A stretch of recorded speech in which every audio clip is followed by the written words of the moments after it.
Celestine Cheney, a breast cancer survivor, mother, and grandmother. Roberta Drury, a beloved sister from Cicero. Andre McNeil, at Tops last year for his son's birthday, who turns 4 today. Catherine Massey, a powerful civil rights activist. Marcus Morrison, father of 7. Hayward Patterson, known as a deacon at his local church. Aaron Salter Jr., a former Buffalo policeman working security for Tops, protecting lives. Geraldine Talley, one of 9 siblings in love with her then fiance. Pearl Young, known for spreading happiness, and Ruth Whitfield, 86 years old, a loving mother and wife. These are the 10 people that lost their lives 1 year ago today while they were shopping for groceries. Thank you for joining us. I'm Connor White. On Saturday afternoon, May 14th, 2022, a white supremacist arrived at a Tops-friendly market in Buffalo, specifically looking to shoot and kill black people. He used a legally purchased AR-15 to carry out the attack. Hate did not win on that day. The white supremacists did not win on that day. Racism did not win on the day. That the people of Buffalo said that love will come out and be the winner on this day. Roberta Drury is remembered among the victims. She was 32 years old. The North Syracuse graduate from Cicero was in Buffalo to see her brother. Her family tells our Laura Lagarde that they remember Roberta fondly as they look back on a year of grieving. We're coming into summer, and Robbie was very much a summer child. So last year is kind of a hard blank spot for us. A day Amanda Drury will never forget. The day her sister, Roberta Drury, was taken away from her. What's been going on since May 14th of 2022. It's tough because everything right now is a subtle reminder, both of the time of when it happened and Robbie. Robbie, as close friends and family called her, was in Buffalo helping out her brother Christopher, who was battling leukemia. Drury says when Roberta moved to Buffalo, she fell in love with the city. Robbie wanted to try a new place. She was young, excited, she didn't have any ties, so she wanted to go try Buffalo as well. On May 14th, Roberta went to a Tops supermarket. And on that same day, so did Peyton Gendron.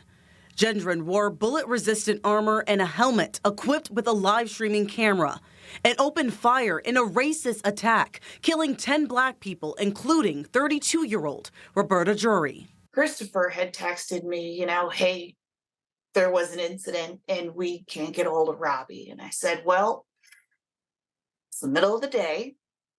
She could not be awake yet. It was a hot summer day. Sometimes Robbie slept in. Drury told her family they had to pray, but later that day she got the phone call and she knew that her sister was gone. I snapped my sister and I remember sending the snaps.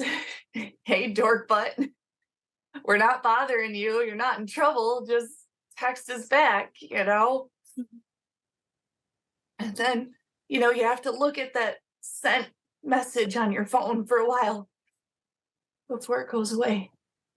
So it's a stark reminder of how quickly you can go from sending someone a funny, dirty joke to waiting for them to text back. It's a moment that you'll never forget. Yeah, if people ask why I don't have my phone on me all the time is kind of a trigger for that. I figured if I can just push the bad news off a little bit, it's manageable. Drury says after losing Roberta, her family was distraught, but also had to focus on her brother Christopher, who lost his battle to leukemia a few months later. To lose him in August, the end of August, it was kind of, it ended a hard summer. Once 4 siblings, now only 2. Drury can still recall some of her fondest memories with them. It was the 4 of us.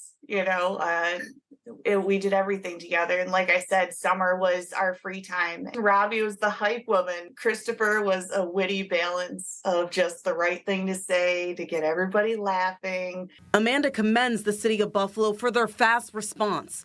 But not a day goes by when she doesn't think of her sister, her other half, her Robbie. Drury and her family now focus on what they can do to prevent another tragedy like this from ever happening again. Reporting, I'm Laura Lagarde. Since the Buffalo shooter killed 10 and injured 3 using a legally purchased AR-15, shooters in Uvalde and Nashville used legally bought AR-15s to murder 27 kids and teachers in their own classrooms. In Louisville, a shooter used a legally purchased AR-15 to kill 5 bank employees while they were at work. Last weekend, a shooter with apparent white supremacy tattoos used a legally purchased AR-15 to kill 8, including kids, while they were shopping at a mall in Allen, Texas.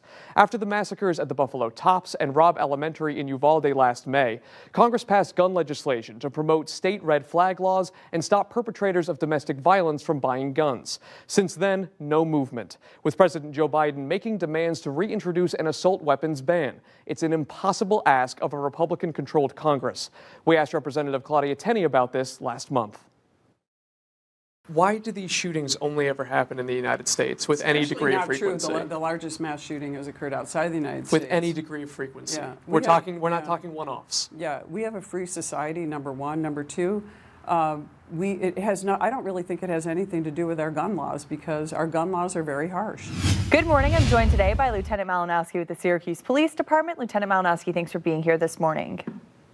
Good morning. Happy to be here as always, and happy Mother's Day to all the moms out there. Yeah, today is definitely a busy day with SU commencement, as well as people heading out to celebrate Mother's Day today. What are some safety or traffic reminders to be aware of? Yeah, just getting into these better weather and summer months. There's a lot going on here in the city. We have Syracuse University's commencement. It's going to be a lot of people coming in from all over the country, may not be used to the area. So just be patient when you're traveling in and up and around the dome today. It goes through the morning and into the afternoon. Make sure you're giving yourself enough time if you have to go up on the university, but just be aware that there's going to be people that don't know really where they're going. So just be patient, hopefully with the drivers around here, and then hopefully you got your brunch reservations in, because I'm assuming it's going to be really busy today with people coming in for graduation and for Mother's Day.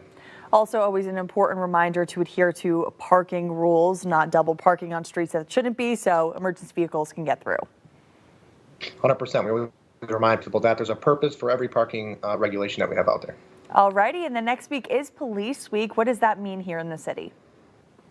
Yeah, Police Week, it's something that's celebrated across the nation. It's really an opportunity for police departments to remember the fallen officers that they've had in their department and from across the country. So it's mainly held down in Washington, where police officers meet from all over the country. But here locally, we ask business and residents if you can light up in blue for support, but we'll be highlighting the fallen officers on our social media pages and just really keeping that reminder alive and remembering the fallen who took the ultimate sacrifice. So that's our opportunity to honor them this week. And we will be having a ceremony on Monday morning. And again, you can find that detail on our social media pages if you'd like to attend. Important reminder for people. And then obviously we've had a lovely weekend weather-wise, and summer events are starting to ramp up, like Wing Fest, which we're looking forward to. What are some important reminders for the community? Yeah, Wing Fest is coming back, taking over the Inner Harbor this year. I'll be in attendance, so there'll be officers working the event. I know that several thousand people show up to it. So another thing to realize, if you're coming in from out of town, we're still seeing that issue with Kias and Hyundais that are being stolen. It's those older models that people can damage your ignition and they're able to start the car up even with something like a USB cord. So really just, you have to get that update through the dealership or steering wheel lock if you want to protect yourself. And then like with anything that you go to in public, just make sure you're locking those doors and windows so nobody steals your stuff. Days before members of the class of 2023 donned caps and gowns to accept their degrees. This is the same group of students that saw their freshman year upended by the start of the pandemic. Our Dale Ostrander is live from Syracuse University talking with grads. Dale? Yeah, good evening, Connor. Behind me right now, we got some Syracuse grads still taking pictures right now, but throughout the COVID pandemic, students have had to deal with many restrictions throughout their college years. But now with the COVID health emergency over, students look back on what they have to carry into the future. The transition from high school to college is hard for many students every year across the country.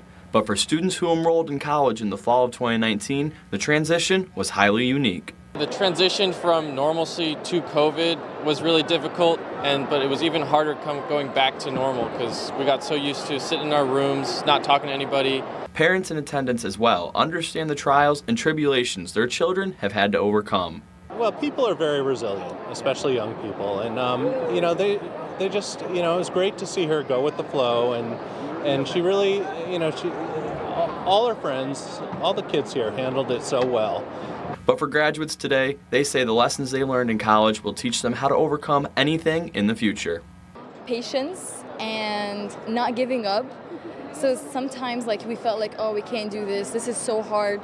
But no, we are capable of actually overcoming so many things that we think that we can't. Even more than life lessons, students learn how to appreciate every moment over the course of the pandemic. But we learned a lot in the past couple years. We learned how to adapt and learned how to appreciate and be grateful for every single moment that we have together on the quad or on campus. It just feels amazing. Now, of course, today was Mother's Day, and we talked to many mothers who are happy to give away their special day to celebrate their children instead.